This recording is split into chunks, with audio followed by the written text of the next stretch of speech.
Good afternoon. I'm Mike Peterson with the latest from the KMA newsroom on this Tuesday afternoon.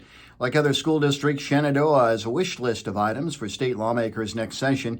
By a 4-0 vote late Monday afternoon, the Shenandoah School Board approved the district's legislative priorities for the Iowa Association of School Boards for the 2023-24 school year. Topping the list, school funding. Speaking on KMA's Morning Line program this morning, Shenandoah School Superintendent Dr. Carrie Nelson says increased supplemental state aid for K-12 public schools is vital, considering the Iowa legislature's approval of educational savings accounts for students to attend private schools this past session. Wet weather didn't stop supporters from celebrating the future of child care in Stanton Tuesday morning. Ground was broken on the new Stanton Child Resource Center.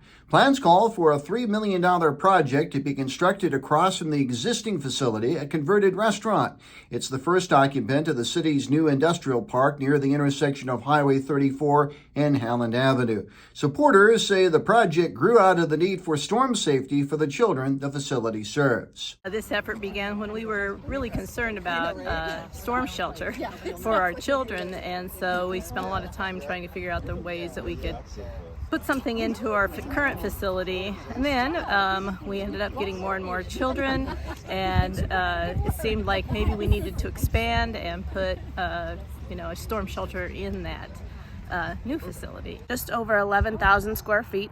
And again, it will add 49 additional children. And when you walk in, it'll have its own separate entryway. It'll have an area if children aren't feeling well, they can go sit and separate themselves, with a teacher.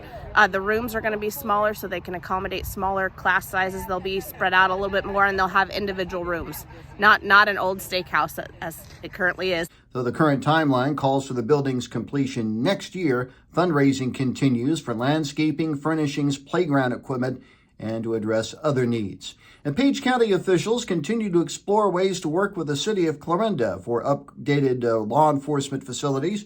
Recently, the Page County Board of Supervisors met with Clarinda City Manager Gary McLarnon to initially discuss the formation of a joint authority board, which would be needed if the county and city chose to share a law enforcement facility, one of the several proposals made by the Samuel groups over the past year.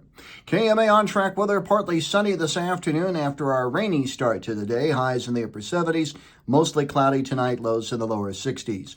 More news at 5:05 and 6:05 this evening and online at KMAland.com. Have yourself a good rest of your Tuesday. Mike Peterson, so long, my friend.